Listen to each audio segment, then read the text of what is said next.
Bienvenue à toutes et à tous, je suis Marius, j'espère que vous allez bien. Alors évidemment, nous allons parler catch pour bien commencer la semaine. Nous allons parler évidemment de Full Gear. Et il y a pas mal de choses à dire, que ce soit des choses positives ou des choses négatives. Après, beaucoup moins de choses négatives, je vous l'accorde. Mais il y en a quand même, ouais, quelques petites choses m'ont dérangé. Dans sa globalité, Full Gear était un excellent pay-per-view. J'ai adoré. Vraiment, aucun match n'était mauvais. Absolument aucun. Donc, évidemment, nous allons parler de tout ceci. Notamment, première chose qui m'a dérangé, premier match du show. Bon, techniquement, le premier match, va-t-on dire, c'est le match qui était initialement en pré-show, mais qui a débordé sur le show principal. C'était pour les titres trio de la CMLL. On avait la Hell Sky Team contre la famille Don Callis. La famille Don Callis qui n'a pas triomphé. En même temps avec Okada et Takeshita dans la même team, fallait s'y attendre. Enfin bref, le premier match, techniquement, c'était Pac contre Darby Allin. Et moi, je m'attendais à une victoire de Darby, évidemment. Sauf que non, Pac l'a battu. Et ça m'a un peu dérangé dans le sens que, on parle de Darby, quoi. Darby qui était prêt à tout pour buter Mox. Et genre là, il perd contre Pac, comme ça. Je veux dire, où est la logique? Donc, le match était bon, mais ça a commencé sur une mauvaise note, pour moi en tout cas. Le match suivant, un 4-way tag team. L'équipe gagnante choisit la stipulation pour la semi-finale pour les titres par équipe féminin. Timeless Love Bomb, donc Toni Storm et Mina Shirakawa, ont gagné face à Sister of Sins, Babes of Right et Megan Bayne et Marina Shafir. Bon, honnêtement, je m'y attendais. Et le fait de les avoir vues gagner là, donc du coup elles vont choisir la stipu, ça me fait penser, il y a des chances que ce soit pas elles qui remportent ce tournoi. Il y a des chances que ce soit pas elles les premières championnes tag team. Et honnêtement, moi je mise sur elles totalement. Mais Sisters of Sin, ça me plaît aussi, donc je ne serais pas mécontente. Les deux teams me vont, hein. Je ne suis pas difficile à ce niveau-là pour être honnête. Donc voilà, le match était sympathique et j'ai hâte de voir la suite. Le match suivant, véritable banger, FTR contre Brodido. Brodido qui ont perdu les titres par équipe. Honnêtement, je m'y attendais. Brodido, c'est le genre de team que j'aime, vous voyez. Les équipes comme ça qui sont créées de manière random, moi j'adore ça. Et très souvent, ça marche. Et avec Brodido, ça a super bien marché. Mais bon, je les voyais totalement perdre. Et ils nous ont vraiment livré un banger exceptionnel. Et ça me fait penser que FTR pourrait bientôt rentrer en rivalité avec Christian Cage et Edge Cop, qui reviendra bientôt du tournage de la série Percy Jackson. Je crois que c'est déjà terminé ça, donc il devrait pas tarder à revenir. Donc ouais, comme en bon vieux temps, Edge et Christian, champions par équipe, pourquoi pas. Mais après FTR, est-ce qu'ils vont vraiment faire des champions de transition? Je sais pas. Mais en tout cas voilà, un très bon match, un banger si je puis dire, et ouais, j'ai vraiment kiffé. Le match suivant, Casino Gauntlet match pour le titre national. Le champion inaugural a été couronné et il s'agit de Ricochet, comme je m'y attendais. Dans ma tête, c'était soit lui ou soit Bobby Lashley, mais j'ai préféré que ce soit lui et honnêtement, c'est tant mieux. J'adore le personnage de Ricochet, t'as envie de lui foutre des claques à longueur de journée. Rien que sur les réseaux sociaux déjà, t'as envie de le faire. Mais c'était un excellent choix d'avoir fait de lui le premier champion national. Vous savez, ce titre, je cherche encore son utilité, parce que dès le moment qu'ils ont unifié le titre continental et international, dont le champion est Okada, je me suis dit, mais à quel moment c'est logique ça? Tu unifies deux titres pour n'en faire qu'un et pourtant t'en recrées un autre dans la foulée. Allez savoir la logique de ça.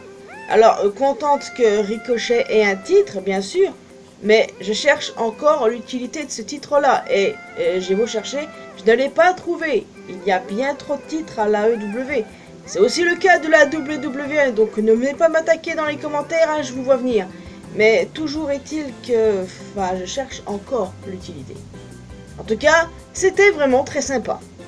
Et le match suivant que j'ai kiffé aussi et qui m'a vachement étonné, le No All Barrel match entre Kyle O'Reilly et Jon Moxley. Et ne fut pas ma surprise quand Mox s'est soumis. Je veux dire, ça fait pas une, mais 2 fois qu'il s'est soumis face au même homme. Mox est en train de perdre le respect de son clan. Et on l'a très bien vu ensuite. Hein. Il va pas tarder à aller l'enculer, je pense. Ouais, ça va pas tarder. Genre, Claudio, t'as l'impression que ça va être lui le leader après. Je ne suis pas contre, parce que je ne demande que ça, du renouveau avec les Death Riders. Ça promet d'être intéressant parce que j'avais perdu l'intérêt avec cette team, je vais pas vous le cacher. Alors, si une trahison envers Mox de le dégager du clan comme ils l'ont fait à l'époque avec Bryan Danielson, je dis pas non à ça. Genre du renouveau avec Claudio à sa tête, moi je suis totalement pour. Donc voilà, match très très sympa et honnêtement je suis très contente de la mise en avant de Kyle O'Reilly, mais au final pour en faire quoi? Parce que si c'est lui l'élément déclencheur de la fin des Death Riders, ou du moins du renouveau, ok je veux bien, mais après t'en fais quoi? Faire à suivre. Le match suivant, je crois que je peux dire sans me tromper que c'est mon match préféré du pay-per-view. Le No Disqualification match pour le titre TNT, Mark Briscoe contre Kyle Fletcher. Les amis, à chaque fois qu'ils s'affrontent ces deux-là, c'est toujours banger, plus rien ne m'étonne. Et là, la stipulation était que si Briscoe perdait, il aurait été forcé de rejoindre la famille Don Callis. Alors moi, comme une teubée, j'avais oublié ces stipulations et j'ai spéculé Kyle Fletcher. Sauf qu'en fait, vu que je ne voyais pas du tout Briscoe rejoindre la famille Don Callis que j'emmerde bien profondément, je le redis, en fait, sa victoire était logique et pour moi amplement méritée. Il le mérite vraiment. Et je ne suis pas du tout déçu du règne de Fletcher, pour être honnête. Au contraire, j'ai bien aimé. Et la seule chose que je regrette, c'est pourquoi le titre TNT n'est pas devenu rose pendant son règne. Parce que le titre TNT a connu au fil du temps plusieurs changements en fonction des champions. Vous voyez, par exemple, quand c'était mis rose champion, il y avait une nuance de vert, etc. Et la marque Briscoe a également son propre titre custom. Alors, au bout d'un moment, on m'explique pourquoi Fletcher n'a pas eu le sien. Genre, le titre TNT en rose, c'est venu à l'esprit de personne. Oui, vous allez sans doute me dire, mais Marius, ça aurait été moche de toute façon. Moche, mais en raccord avec Fletcher. Pour moi, c'est une occasion manquée et c'est dommage. Enfin, pour en revenir sur le match dans sa globalité, c'était vraiment excellent. C'était un banger et vraiment très contente pour Mark Briscoe. Et j'ai super hâte de voir la suite. Parce que bon, la famille Don Callis, ça fait chier de voir Takeshita et Fletcher dedans. Donc il est temps qu'ils se cassent de là, les deux. Et que Okada arrête d'interférer entre les deux, ok? Le match suivant était également très cool. J'ai adoré. Et surtout la fin, pour être honnête. Ouais, surtout la fin. Du coup, tout était une question d'argent. Les Young Bucks ont fait équipe avec Josh Alexander, de la famille Don Callis, évidemment, contre Kenny Omega et Jurassic Express. Alors, victoire des Bucks et Alexander. Donc du coup, voilà, ils ont récupéré leur dû et le droit de rejoindre la famille Don Callis. Encore. Sauf que toute la marmaille là qui ont débarqué et qui ont passé à tabac les autres, et là, les Bucks ils se sont dit, mais vous faites quoi là? Reformation de l'élite, les gars. Alors, la façon dont ça a été fait, j'ai vu beaucoup de gens la critiquer, mais moi ça m'a pas dérangé parce que je suis énormément attaché à ce groupe. Ça m'a fait vraiment plaisir de revoir la reformation de l'élite, les gars. Vraiment. Honnêtement, ça ne me dérange pas parce que j'ai vraiment et sincèrement kiffé tout ça. Alors, évidemment, j'ai toujours tendance à me méfier des Bucks. On les connaît, mais ça m'a fait plaisir. Et hâte de voir où tout ça va nous mener. Le match suivant, l'avant-dernier match du show. Pour le titre Women's, Chris Statlander contre Mercedes Moné. Et là encore, j'étais un peu stressé. Genre Mercedes, elle gagne, elle devient championne. Oh my god. J'aurais vraiment fait le crash out du siècle, je peux vous le dire. Ouais. J'aurais même pas fait une vidéo review sur Full Gear. J'aurais fait un crash out légendaire. Mais en fait, l'histoire, c'est que Mercedes gagne tous les titres qu'elle veut. sauf celui-ci, et je vois l'histoire qu'ils veulent bâtir.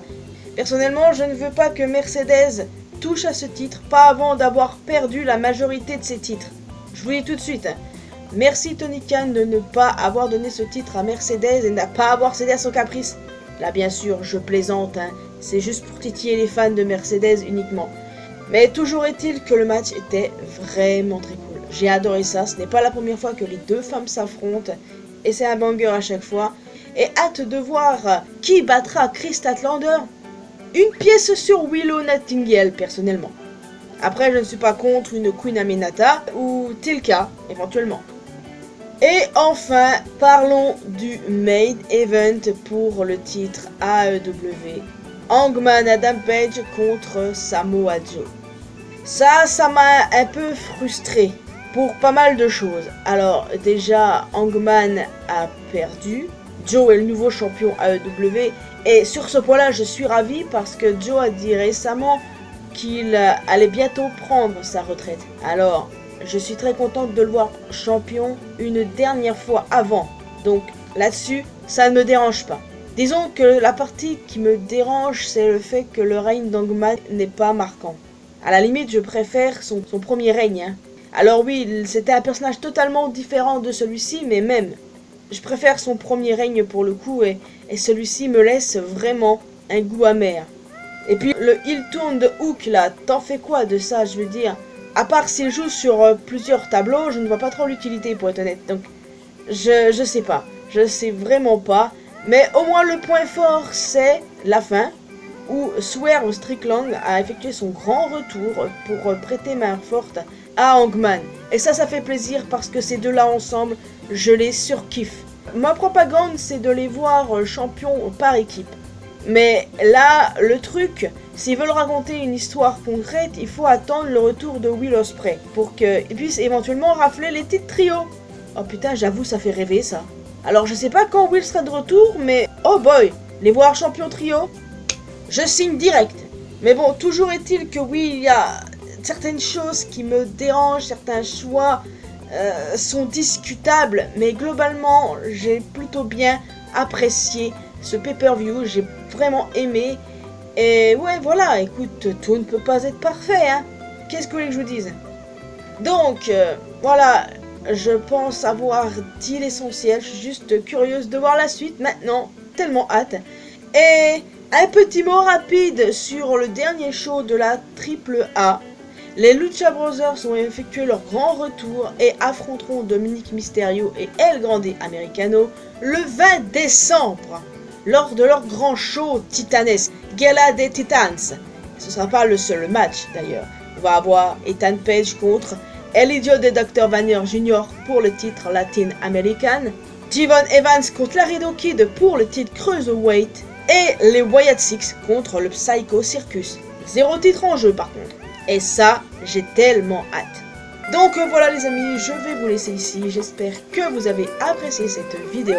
Alors n'hésitez pas à laisser un commentaire avec vos retours concernant ce pay-per-view. Qu'est-ce que vous en avez pensé?